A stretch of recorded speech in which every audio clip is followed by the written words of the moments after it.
Hey everyone, Doug here. Today we're doing something a little different. We're bringing back another episode from the vault. And trust me, the timing for this could not be more perfect, because right now, as you're listening to this, NASA's Artemis 2 mission is actively making history. 4 astronauts launched back in April 1st aboard the Orion spacecraft, and today they are completing a lunar flyby, the first time humans have traveled around the moon since the 70s. For the first time in over 50 years, people are orbiting the moon. It's one of those moments where you just take a step back and just look up. What does that have to do with Japan? Why are we bringing this up now? Well, back in 2024, we sat down with Dr. Kate Kitagawa of JAXA, the Japan Aerospace Exploration Agency, basically their version of NASA, for a wide-ranging conversation about Japan's past, present, and future in space. And just like the moon is what triggered this rebroadcast today, the moon is actually what hooked us on this topic back in 2024 as well. Specifically SLIM, Japan's pinpoint moon lander, which made headlines with its precise, if a little sideways, touchdown on the lunar surface back in early 2024. We also looked ahead, touching on what was then a future mission, Artemis. Japan is a key partner in the Artemis program, and Dr. Kitagawa gave us some fascinating insight into what that collaboration could mean for the future of human spaceflight. So with the moon back in the center of the world's attention, we thought there was no better time to bring this conversation back to the forefront. So sit back, enjoy, and take a look up. Let's go to space, Japan style.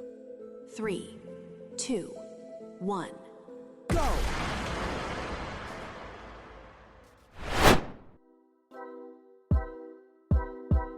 Hello, I'm Doug, and welcome to the Krewe of Japan podcast, a weekly podcast where we take you on audio journeys through Japanese culture. This time on Krewe of Japan podcast. Welcome back to the podcast. Ever since I was a child, I've always had a fascination with outer space, space exploration, NASA, planets in our solar system, and all those kind of things. While I never got to do space camp as a kid, I did frequent the Johnson Space Center in Houston during my family vacations, each time making me more curious and excited about outer space than the time before. While other interests and priorities took a hold of my life as I grew older, notable events involving space exploration and the cosmos in general always would catch my eye when skimming the day's news. One such event occurred earlier this year when Japan became the 5th nation to soft land on the moon. Japan's Smart Lander for Investigating Moon, otherwise known as SLIM, accomplished its goal of a precision landing, hitting a pinpoint landing within 100 meters of the planned target. This landing also sparked the idea for this episode. So digging back through my emails, I managed to reconnect with a past guest and friend of the podcast, Dr. Kate Kitagawa. Kate had joined us in season 1 to discuss the Lady Samurai of the Sengoku period, highlighting some of her studies and work as a professor and author. Since then, Kate has pivoted her career from history to space, as she now works for JAXA as the Senior Counselor for International Relations and advisor to the Senior Vice President. In an interview recorded back in early March, I sat down with Kate to really dive into the Japanese space program, and let me tell you that conversation did not disappoint. In this episode with Kate as our guide, we explore key milestones in JAXA history, Dr. Itokawa, who was at the University of Tokyo, who did the very first experiment of a small rocket that he developed, by himself and his group. And then that was 1955, and it marked really the start of the research. More recent success stories and projects. The pinpoint landing with this scale is unheard of, because before the landers went on the moon and it did land, but it landed at the place that they can land. So, they are not going to the specific places. But from now on, this precision landing will enable us to go to the place where things are. Take a glimpse into Japan's future plans for space exploration. MMX, that means Martian Moons Exploration. It will be launched in 2026, and it will make 1-year journey to Mars. And so much more. So fasten your seatbelts, prepare for liftoff as we embark on this fascinating journey through time and space with JAXA. Whether you're a seasoned space buff or maybe just new to the wonders of the universe, this episode is sure to ignite your imagination and fuel your curiosity about Japan's involvement in what lies beyond our home planet. Let's go. Here's what's going on with Japan Society New Orleans. Be sure to check the show notes for links and more information. Here we go. On Wednesday, May 29th at 6:30 p.m., come join us for a happy hour at Nola Brewing and Pizza Company. Whether you're here to enjoy the pizza, the beer, or just good company, we look forward to seeing you there. Japan Society of New Orleans is also planning a social mixer scheduled for mid-June to come out and meet other members of the organization and share some news on upcoming events and programs. Date, time, and location are still TBD, but that's coming soon. For more information and details about these events and future events, follow us on the website and social media. Everything will be linked out in the show notes. Hope to see you there. Hey y'all, just a quick heads up before jumping into our interview with Dr. Kate Kitagawa. Since I'm going to be off gallivanting in Japan for a couple weeks, after this episode, the crew will be taking our usual mid-season break. But don't fret, we'll be back in mid to late June to kick off the second half of Season 5 with our fantastic chat with author of Tokyo Vice, Jake Adelstein. But let's get on with today's interview with Dr. Kate Kitagawa. Today we have a past guest returning to us. I have Dr. Kate Kitagawa, who now is working with JAXA. But when we last had you on, I believe you were with Oxford, right? You were teaching still. That's right. I remember it was like about 2-3 years ago already. Yeah, 2021. That's right. So to be precise, April too. So that was a really great time chatting with you. And also it was a great time talking about history. So I am a historian and author, and now I work for JAXA. But it's been quite a change, so it's nice to be back. So thanks for having me today. Yeah, no, it's our pleasure. I'm so happy that we were able to connect and talk about this today, because I was like, wait a second. I saw the news back in January about the moon landing and then some other things that were going on, and I was like, wait, hold on.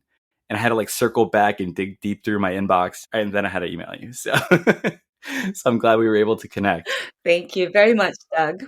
Before we get started, I had a quick question. This is a history-related question, actually, and it's not on the question sheet I gave you. It's nothing crazy. Don't worry.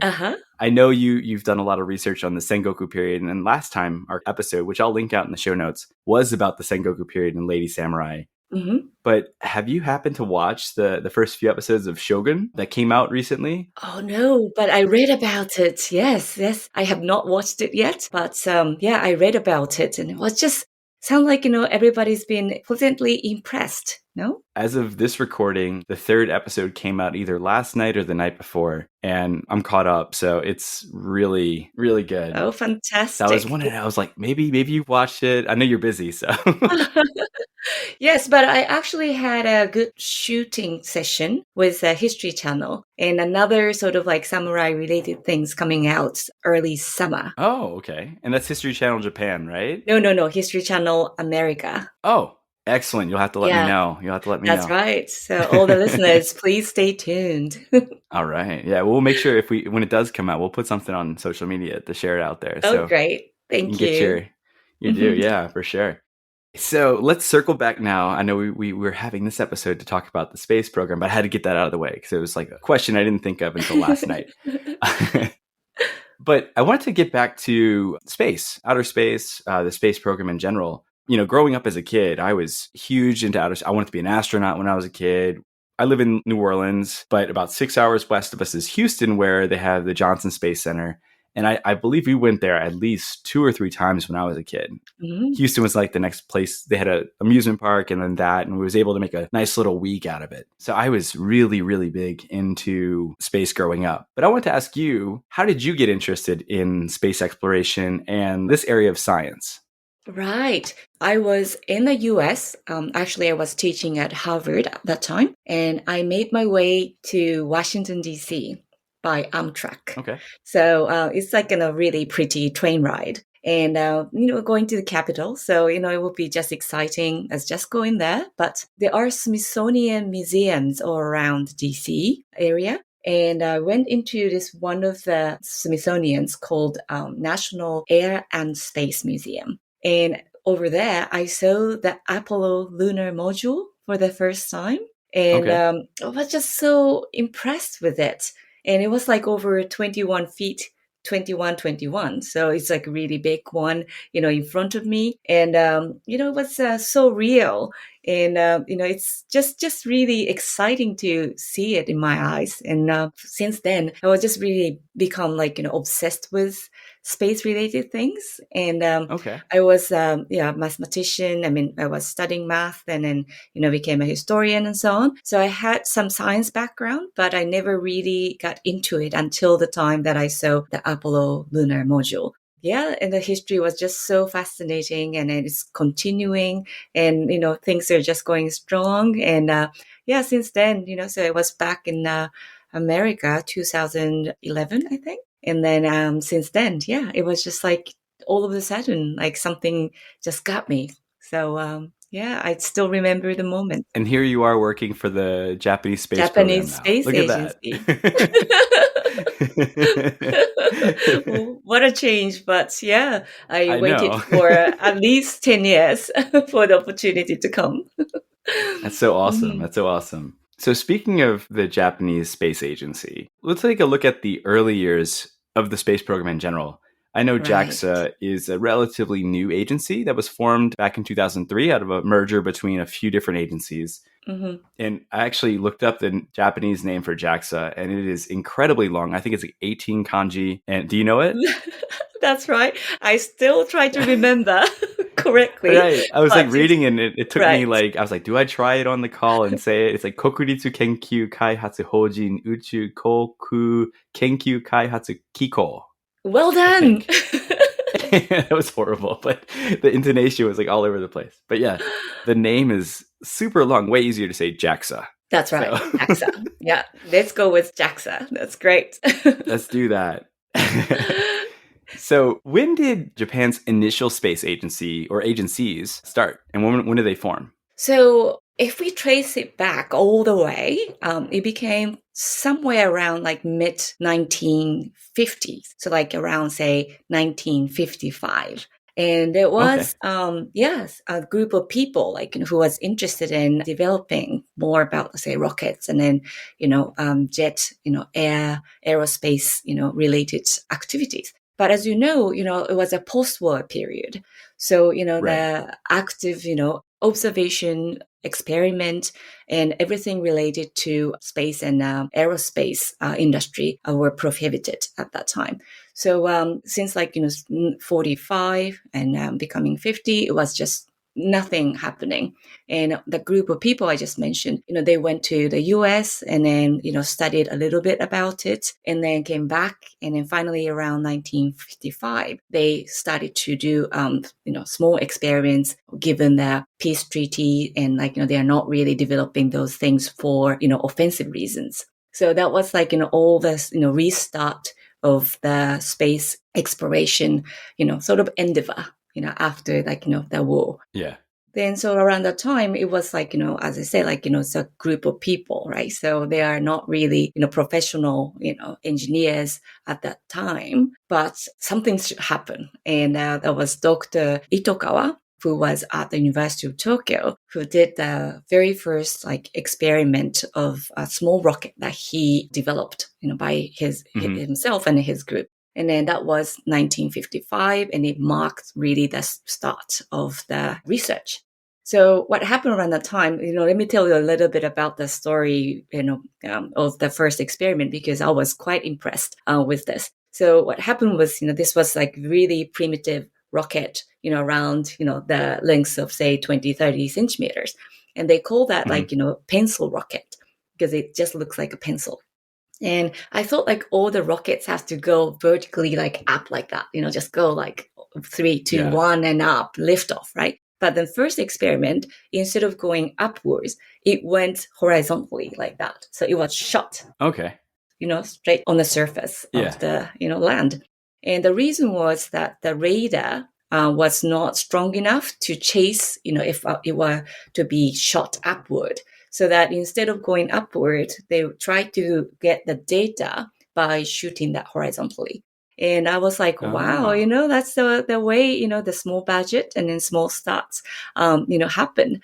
And the pencil rocket's still being preserved in one of the JAXA branch. And that was really good story that it wasn't a massive experiment, but, it was the starting point of Japanese space exploration. So since that time, so the University of Tokyo and then other researchers, trying to get, become a part of this, whole project.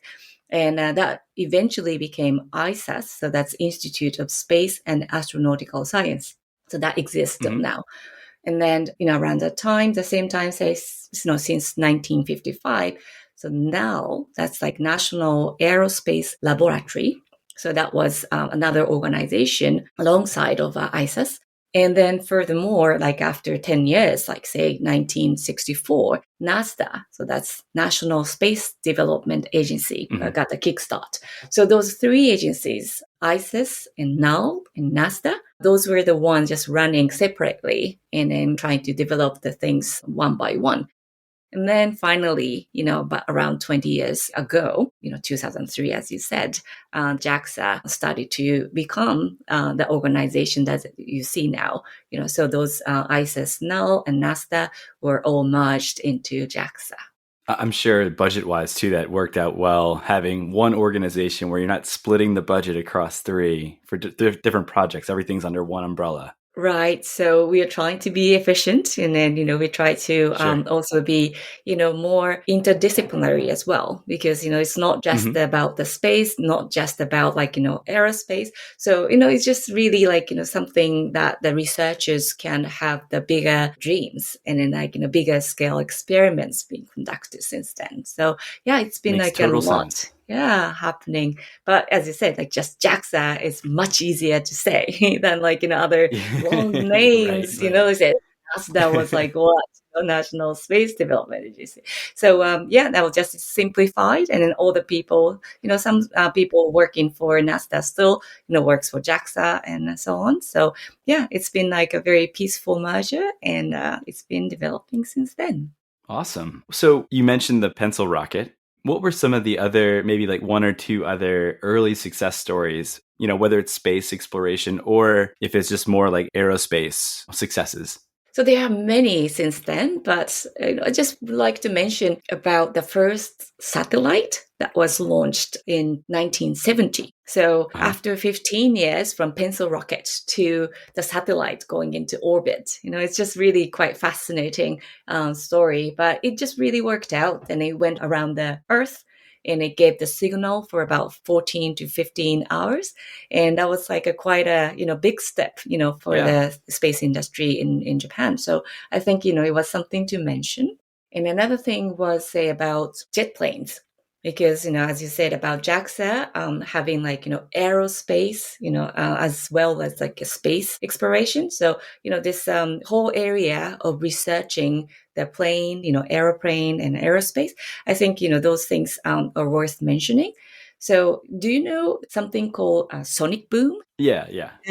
So the sonic boom is like, those kind of the sound that airplane makes, in a very simple term, but, it's the shock waves that comes with it. So like, the head of the plane and like the back of the plane, they give out like two different shock waves. So like, on the ground, you hear like boom, boom, right? So, it becomes like not just irritating, but it sometimes become very like, much very harmful sort of like, things caused by the shocks and the waves, itself. The Japan Aerospace Exploration Agency, like, as a part of it, tried to reduce such sort of like, sonic boom.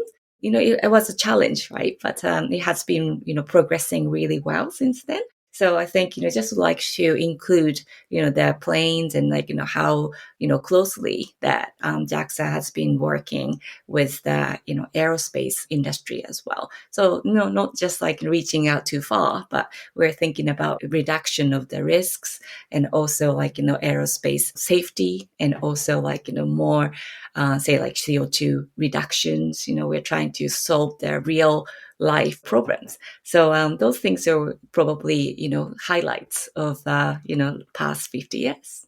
Awesome. You mentioned earlier that the pencil rocket is in one of the branches of JAXA located here not here. I'm obviously not here in the US, located in Japan. How many locations are there? I know of the island where they do the launches. Is it Taneshima? Yeah, Tanegashima. That's right. Tanegashima. That's it. Okay, I was close. Right. And then I know scuba because my family on my wife's side lives in Ibaraki around that area. So Oh, I see a right. lot or hear a lot about the Mhm. Scuba Space Center as well. But where are all the other locations or the main or the key locations for JAXA located? So JAXA has branches like all over Japan. So, there are many, as you can expect. Those are the tracing Mhm. centers and then other, experiments conducted in many different branches. But as you said, Tsukuba is a big one. So it has the space dome that you can see the exhibitions and, old rockets. Oh, pencil rockets are also there. Oh, is that where it is? The real one is in Sagamihara campus, the Oh, actual okay. one. The replica, the duplicate, is there in Tsukuba Okay. in Space Dome. So Tsukuba is a big one, and then you know it, and then many other people might heard about this. So Sagamihara, I just mentioned. So that's the place where ISA's located. So all the Okay. missions, like you might know about, say, Hayabusa 2, those are originated and run at that campus. So Sagamihara Okay. is, really a good place to go and then visit. There is a communication hall. It's like a small exhibition center as well. So there are many things, the real things that you can see over there as well. And I mentioned about the jet planes, and then those things are in Chofu headquarters. So JAXA's headquarters is in Chofu, and then they're specialized in jet planes and planes, airplanes, aerospace. Another one office in Tokyo is in Ochanomizu area. If you know Hmm. Tokyo geography, that's about a little bit of north of Tokyo, but Ochanomizu area and On the Tokyo Chuo office. line. Oh, that's right. Yes, yes. You know Tokyo more than I do. But I started to take those trains recently because I just moved to Tokyo from Sagamihara. But Chuo-sen is right that you get to Ochanomizu and Tokyo office is located there. Another one I would say I have to mention overseas offices. Okay. Washington D.C. There's one, and Houston another one, and Paris, Moscow, and Bangkok. So those are the overseas offices. So Okay. there are There many were some in the branches. United States. Yes, that's right. Right. Yeah, and Houston office is pretty close to the Johnson Space Center. So you mentioned about Oh, okay. going to Houston when you're a child, and that's right. That in that area we have an overseas office of JAXA. Cool. You mentioned that I was familiar with Hayabusa and Hayabusa 2, because I had Mm-hmm. mentioned that to you in the questions. Right. But and for those that are not familiar, obviously I'll let you explain it better than I can. But just to give an idea, it was when they launched those crafts and they collected samples from an asteroid and then came back to Earth with those samples. And I Right. think, if I'm not mistaken, was that the first time that's ever been done? I want to say it is. I think I read that, but I wasn't 100% sure. Mm. But in addition to that, what other types of exploration has Japan undertaken over time, whether it's lunar or planetary or, anything else? Right. So as you said, sample return project went really well. So sample return is like, a very interesting sort of challenge because you're not just going to somewhere and observe things and data is coming back, but the spacecraft coming back, from the place they went, and then also capsule has been thrown out, and it has to be captured in Australia. So the whole process is just so amazing, and then I'm so so impressed with the teams that Hayabusa 2, they have done it. And especially Hayabusa 2, it was under the corona situation where they Oh, had to yeah. travel all the way to Australia with all the regulations, and Australian government and people, local, supportive people were just all around, and we made it. So those are really fascinating projects, and we will be using, those sample return technologies later on for the MMX, so like Mars and stuff. But other projects, as you just asked me, maybe you heard about SLIM. Yes, So I that's have. the smart lander for investigating moon that has just landed on the surface of the moon on the 20th of January this year. So it's still recent, and you probably heard about Slim waking up after the long, cold I night. did. I did. So it was like, news, and, it just cheered us up, like we did not plan to have, the awakening of, the machine after the long night. Right. It was a surprise, right? Yeah, they're just not meant to be, or, they're not planning to do anything further. So, the pinpoint landing was the major things that they would like to achieve. So they were focusing on that part. And, this was the bonus, what we call extra success, that we get to Mhm. see all the data. And if we were to be sending more spacecraft and probes, then, we might want to know what kind of things will be able to, go the 2 weeks of the nights, the very cold and severe weather. So it's really an extra sort of, data that SLIM has acquired. So it's really been amazing. So the pinpoint landing was, something that has just been achieved, and we are very proud of. If you don't mind me asking, for the Mhm. pinpoint landing, how big was the radius for that? Right. So they're aiming to land at the spot that they can scan, and then it's 100-meter difference is something that they would like to achieve, right? So like it's 100-meter plus or minus, but they actually achieve even like much better precision. So it will be just either a few meters to like, say 10 to 30 meters. So that's just, matter of like where the pinpoint landing has to go. But, it's really precise. And just to add the story to it is that, the pinpoint landing with this scale is unheard of, because before the landers went on the moon and it did land, but it landed at the place that they can land. So, they're not going to the specific places. But from now on, this precision landing will enable us to go to the place where things are, right? So if we want to observe or investigate, specific things, like this time the crater and in the rocks around it, it has to go really close to it. And this, precision of like, a few meters to 30 meters, I mean, that's really a success of the pinpoint landing. So that, the SLIM has really made, many kind of, research available, on the list, to do in the future. So, the pinpoint landing was like really something people try to probably achieve in the later dates as well. Yeah, and it was really exciting to watch it live. Have you watched it live, Doug? I didn't watch it live. What Right. time? It was pretty late in the evening in Japan, correct? It was It like a was. Friday night, I think. Yes, and also just after midnight.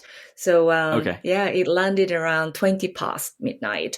So everyone was like really holding, onto it. And so I was in the PR team doing the Hmm. English narration, the simultaneous translation. But people were like so, nervous or anxious, and also like, very excited.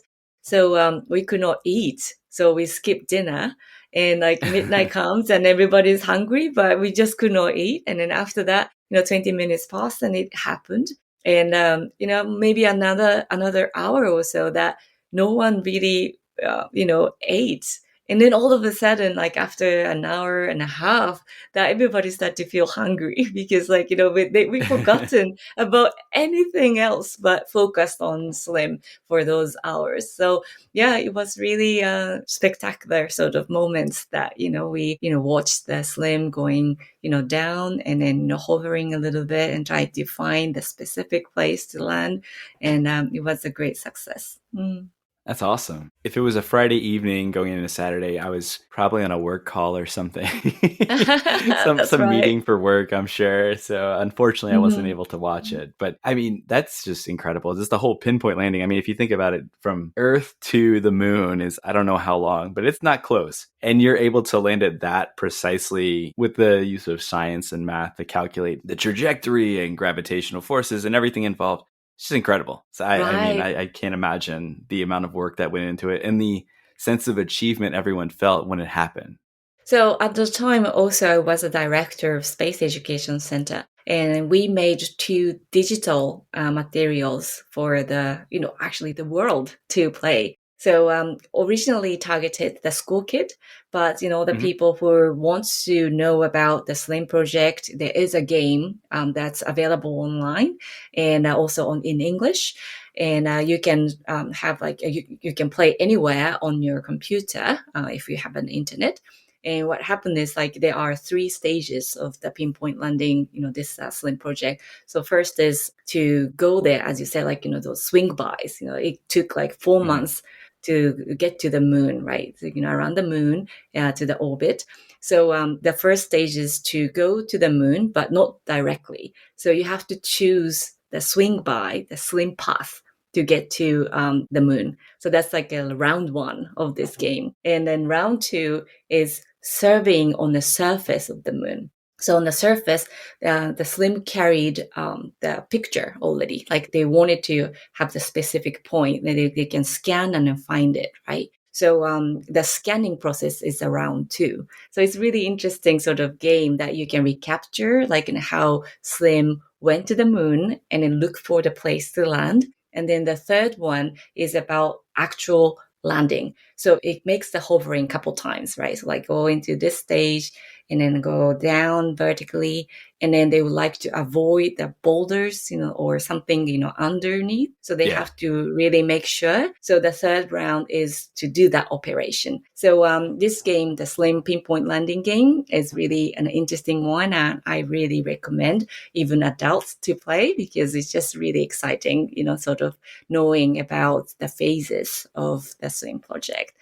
And another thing, many parents know about Minecraft. The kids are really crazy about. My son is obsessed with Minecraft. So yeah. Right. So the Space Education Center gave out lunar craft. So that's like, using the data of the Kaguya. So that's another orbiter of the moon that JAXA has previously launched. So using that data obtained by Kaguya, lunar craft has become available. So we adapted the Minecraft onto the moon surface, and then it has become the instant hit among Japanese kids, right? So we released it at the end of the year, right before Slim attempts its landing, and it's still available, and it's really we made it also English and Japanese, and that's like all the kids' favorites, as you can imagine. Maybe your son can try. So yeah. I'll have to get those links from you for that because that sounds really interesting. I might try it. I'm definitely going to let him try. Right. Yeah, I saw that there was a trial run and all the dads, they're given a strict direction saying like, please do not tell your kids about what you think is good. Because dads would like to advise, say this might be better, but just like please, dad, So that too, like just you can play separately from your kids and try to compete, but you know what I mean. So those are the really fun things, for the parents to hold, and they also enjoy their own journey on the lunar surface. So that's lunar. You mentioned Kaguya as well. That's orbiting the moon. Oh, it's no longer. So it went to crash. So did it land? It not landed. It sort of crashed on the surface of the moon. But I mean, it was meant to be. So it was like it did its job, and it's now down on the moon. But you said maybe other things. Maybe one more. Yeah, like any planetary missions or anything like that. Yes.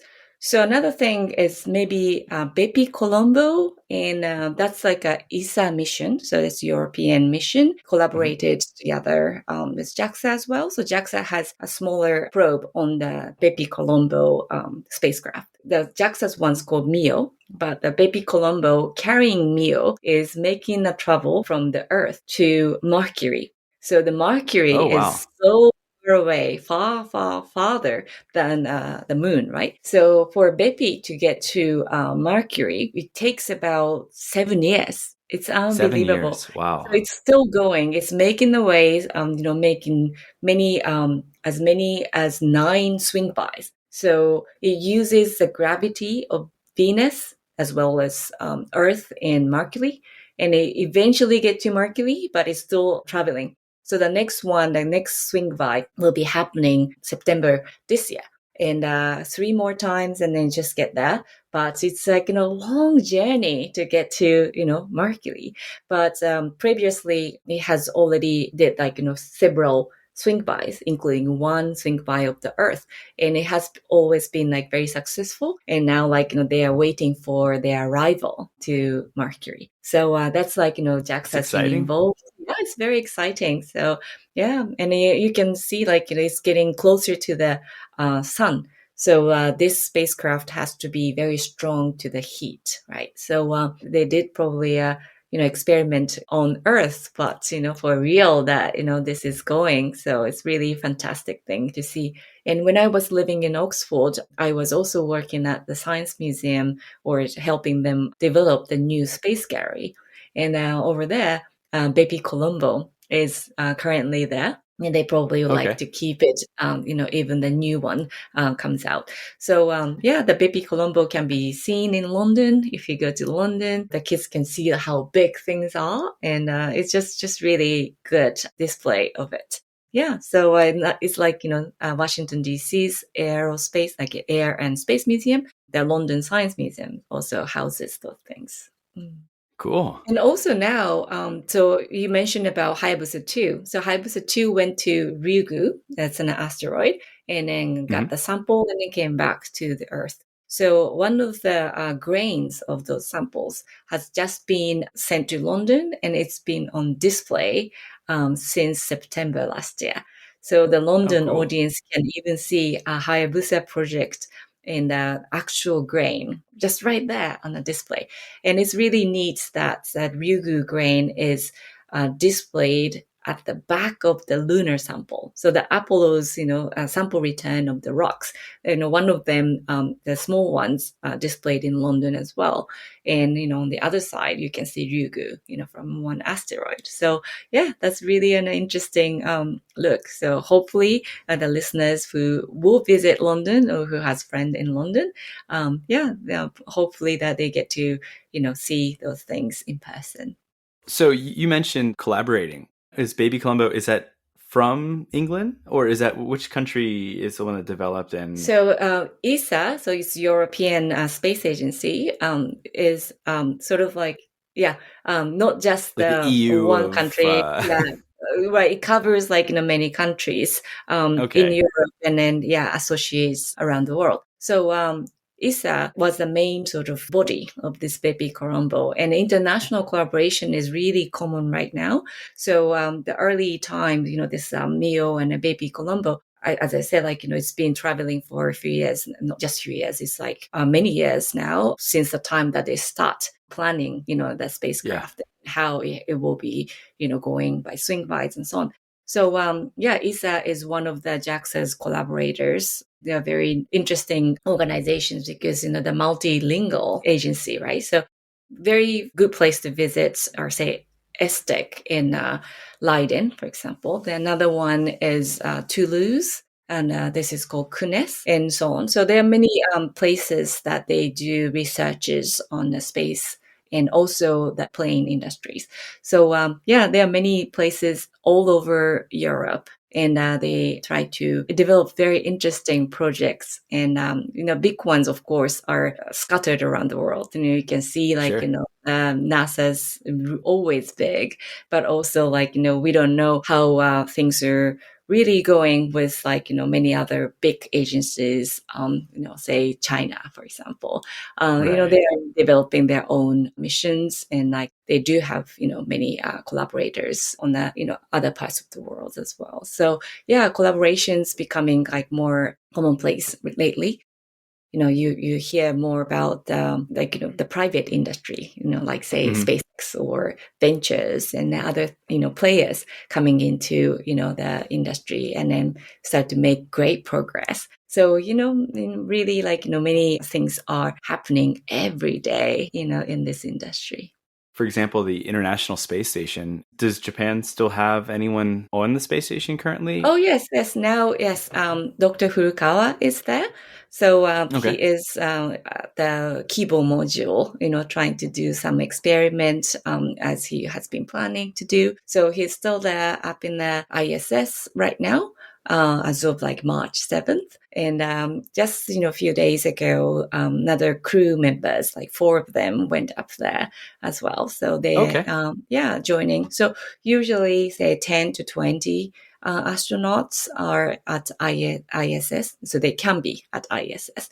So, the numbers been becoming like steady, and also, the equipment and then procedures, they become more standard, they can be done more easily than before. So, ISS is still in use, and many experiments are going on. We have a Japanese TV streaming service that we use. And I think on Pitagora Switchy on NHKE, I think he had a little segment on there maybe when he was doing something like Right. trial and error multiple times. I think that was him, maybe. I don't know. Maybe someone else. Right. So, we collaborate with the TV programs, and also try to do a lot of things live stream. So, like, say, YouTube or some sort of different platform, but we still try to do, more accessible sort of viewing of such experiment. So, either on the land, like TV, or, internet, we try to have as many viewers as possible so that we can all relate and learn, together. Okay. Another question about ISS, for that specific question is going to lead into another in a second. When astronauts from Japan do travel to ISS, are they on a Japanese spacecraft, or are they flying in tandem with other astronauts going up, maybe with NASA or wherever else, maybe sending people at the time? So the last one was on the Dragon, so like the Crew Dragon. So that's SpaceX providing the service to NASA. So then we have those, multinational astronauts getting onto this spaceship. So Japan is not currently carrying the humans. Rockets is more for satellites, and then, it carries like, more things to go to the orbits and so on. Got it. So it can be like different purposes, but the Japanese astronauts usually join this, multinational teams, and sometimes, it can be carried by, different nations, but there are many ways to get up there now. So, it's probably becoming, more and more popular. And as you probably heard that, the travelers now, going into space, and then they come back. So not just the orbital, sort of cruise, but, some of the people went to ISS and then became the visitors. So they are not the technicians, or they're not the carrier astronauts, but they can, go to ISS and then try to have the feel of like, how astronauts live and so on. So those are started to become, available. So, yeah. So has Japan ever had a human space flight mission? Or is it, like you said, just only rockets for the purpose of probes and satellites?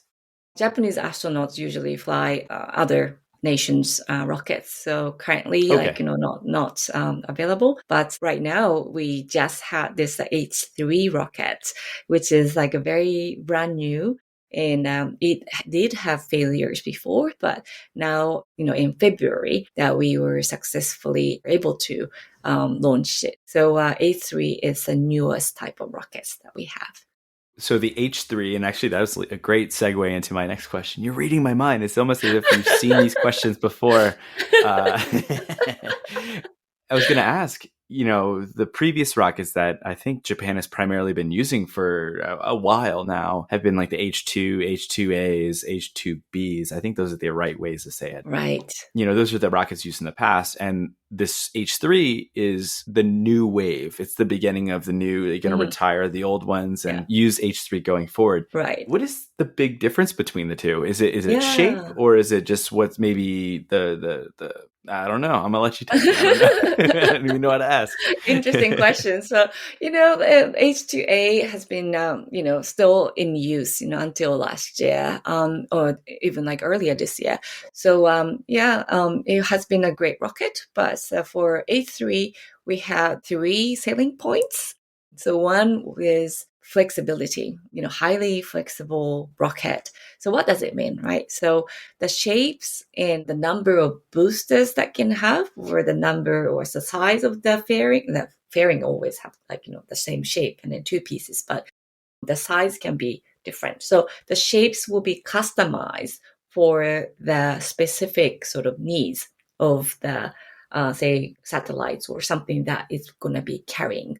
So it can be very flexible. So that's the first selling point. The second one is reliability. So the launch date can be delayed by, say, production, or launch day can be delayed by weathers and so on, but it tried to be as precise as possible. So the reliability becomes a little better than the previous rocket as well. So that's the selling point number 2. And then number 3 is the cost. The cost has to be much lower for the Japanese rockets to be competitive. Compared to the H2A and the H3, the cost cut is great. It's almost a half, for example. Oh, wow. As I said, it depends on how to craft this. So it can be as big as H2's budget.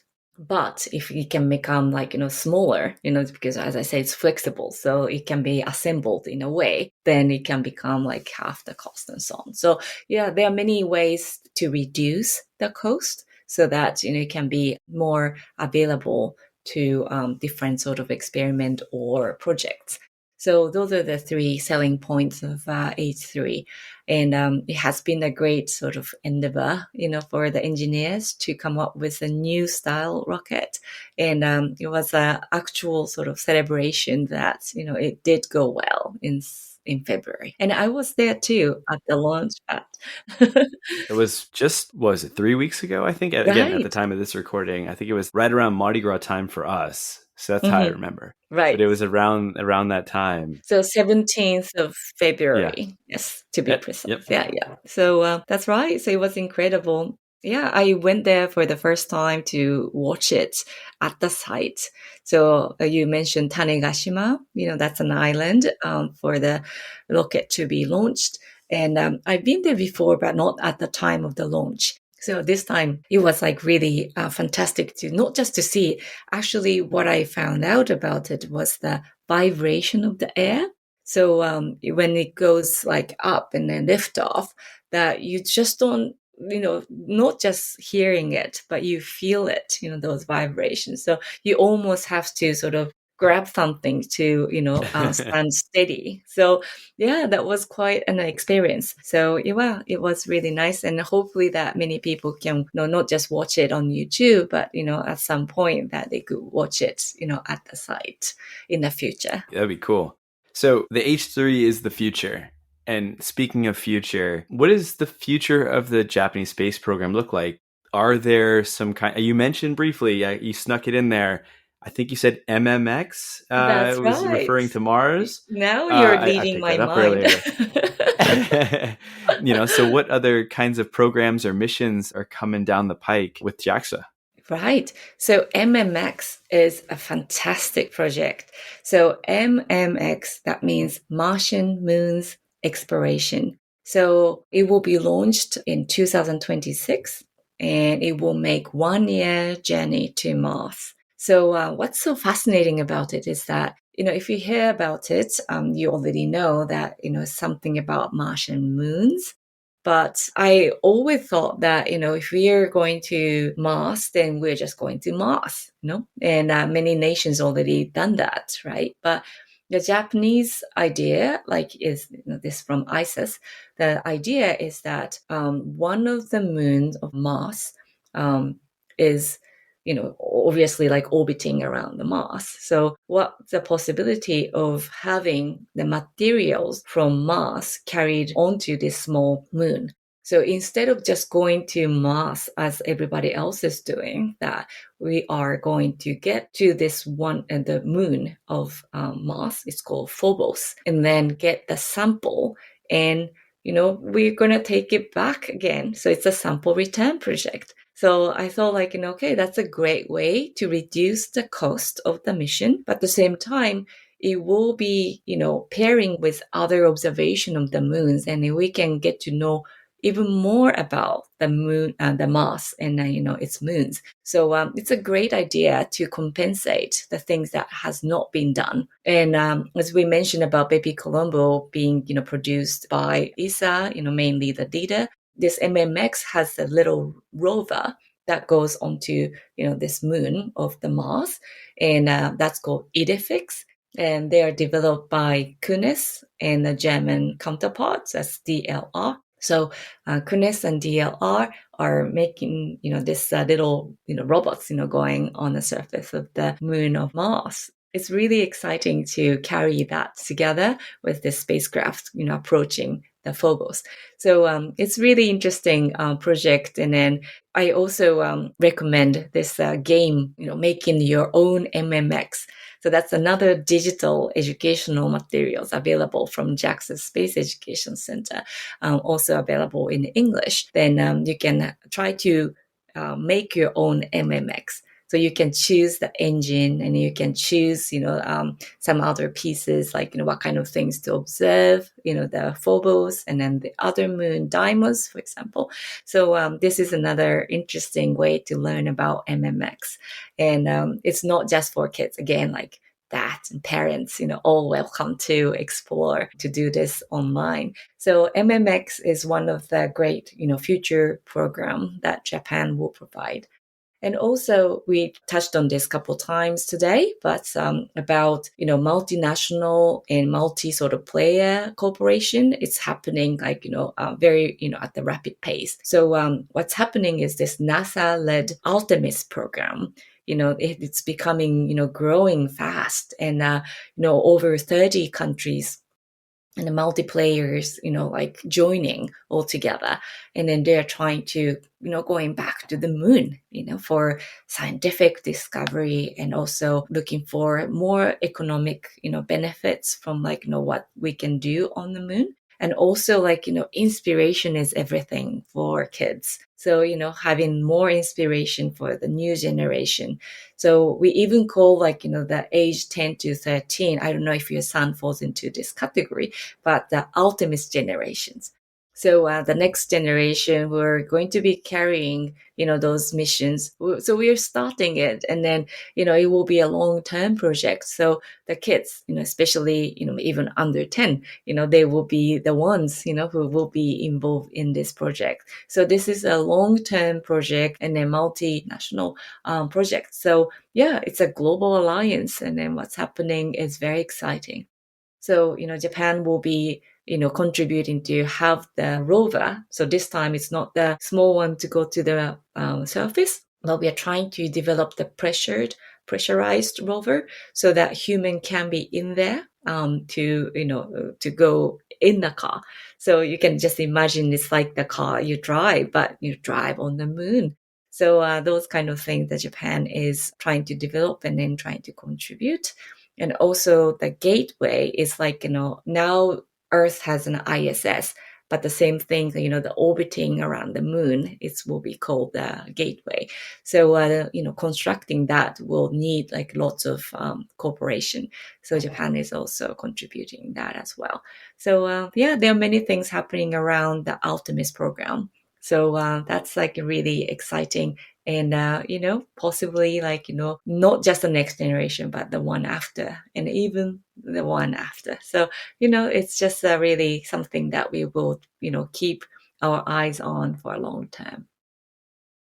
Yeah, no, I heard of the Artemis project recently. I wasn't aware of it. I was listening to something else and I heard it talked about it a little bit on there. It sounds so fascinating, and a lot of countries are getting in on it, and it's going to be very much a global effort. That's right. I guess global, but out in outer space to go out there and do what they want to do. But it seems so cool, and I'm looking forward to it because again, this kind of stuff always fascinates me. So, Right. and tapping back into my like inner 10-year-old who was anxious to go to Johnson Space Center and everything like that. So it's cool. And I can't wait to see what happens next. I mean, there's so many cool little projects going on. And for the Scuba Space Dome, can public go in there and see and look around? Right. So immediate future, there's an unfortunate sort of construction project going on for the visitors. Oh, no. So they'll have to wait a little bit, but probably around the early summer that it will be closed just for a while.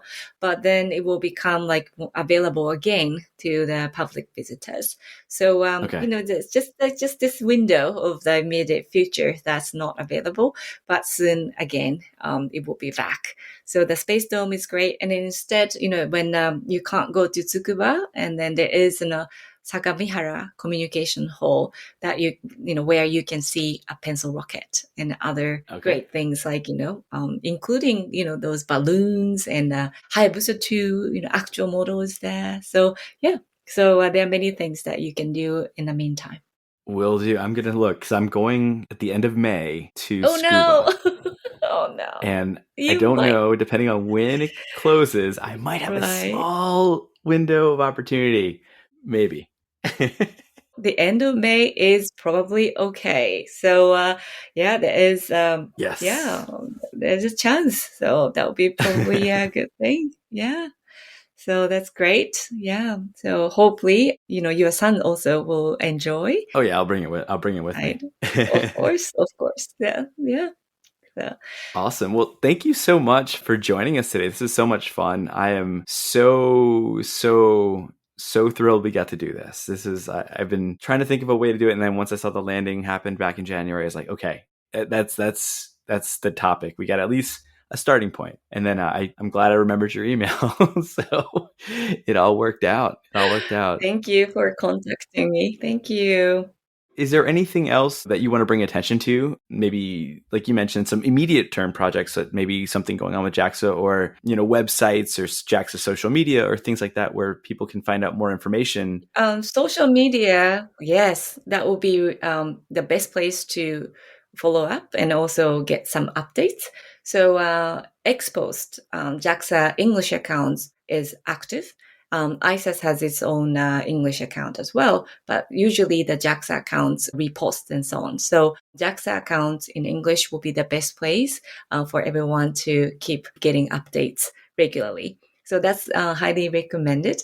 But also YouTube and then the lives, archives are available. So if you like to watch it, they're there on the YouTube channel anytime.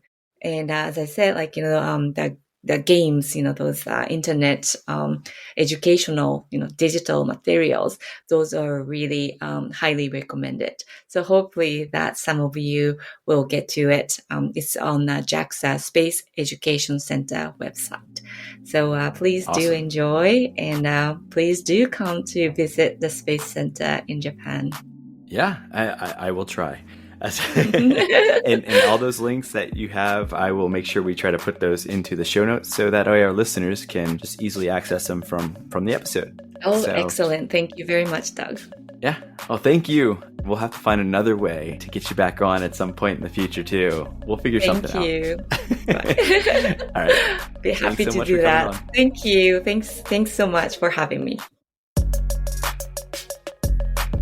And that's it for this week's episode. Thank you so much for tuning in to the Krewe of Japan podcast.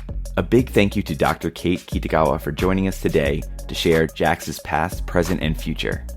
Japan's MMX Mars mission and the transnational Artemis project are so insanely fascinating to me, and I cannot wait to see the progress on both of those projects as they unfold in the years to come.